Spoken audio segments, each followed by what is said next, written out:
आज मैं आपको शिमला जिले के सबसे ऊंचे मोटरेबल दर्रों में से एक चांचल पास के रोमांचक सफर पर ले जा रहा हूँ।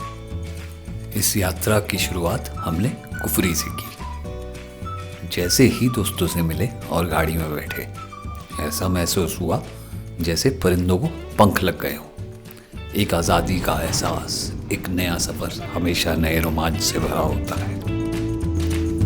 शिमला से लगभग 170 किलोमीटर की दूरी पर है हमारी मंजिल चांचल पास। हम ठियोग, छैला, कोटखाई और रोडू के रास्ते से इस सफ़र पर निकल रहे हैं।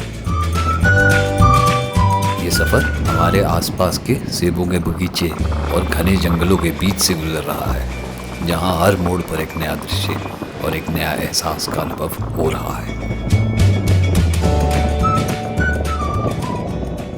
रास्ते में प्राचीन हाटकोटी मंदिर के पास ही बब्बर नदी के भी दर्शन हो जाते हैं। ये नदी चंदन नाहन नामक एक जगह से नीचे आती है और आगे उत्तराखंड की तरफ चली जाती है। बब्बर नदी का पानी इतना स्वच्छ और ठंडा है कि मन करता है यहीं कुछ पल रुककर हम साथ में भी बहें। चिड़गांव के आगे का रास्ता और भी दुर्गम हो गया। अब हम कच्ची सड़कों पर हैं, जहां पेड़ों की जड़ें तक जमीन पर दिखाई देती हैं। वाटर क्रॉसिंग और सिर्फ जंगल के बीच से गुजरने का ये सफर लगभग 2 घंटे में हमें अपनी मंजिल तक पहुंचा देगा।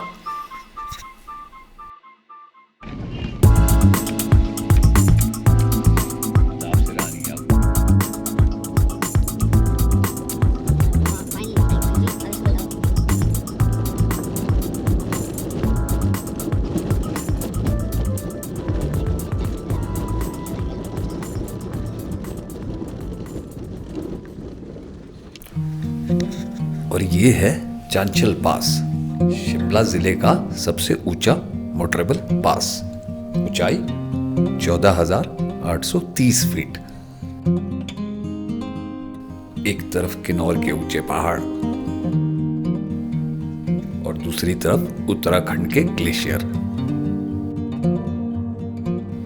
और हम यहाँ खड़े हैं पीर पंजाल रेंज के इस जादुई हिस्से में।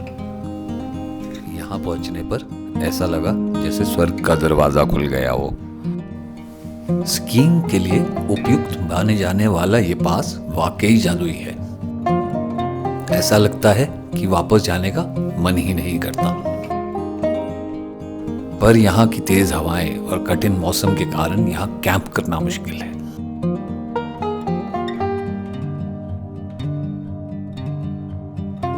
कभी कभी प्रकृति हमसे कहती है कि कुछ जगहें सिर्फ देखने और महसूस करने के लिए होती हैं, रुकने के लिए नहीं।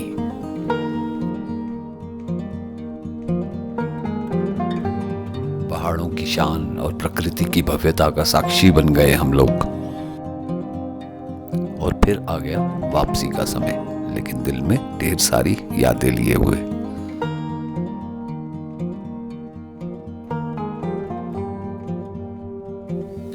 श्रोताओं, ये यात्रा एक सफर नहीं था, बल्कि एक अनुभव था जिसे शब्दों में बयां करना मुश्किल है। पहाड़ों की गोद में खो जाना जीवन का एक सुंदर अध्याय है। आज की रात हम लोग कवार गांव में गुजारेंगे, जो कि हिमाचल का शायद लास्ट मोटरेबल विलेज भी है। हालांकि ये सफर हम कवार गांव में खत्म कर रहे हैं, पर इस गांव की कहानी फिर कभी। मैं आपका होस्ट विशाल जरीन फिर मिलूंगा किसी और सफर की कोई और कहानी लेकर।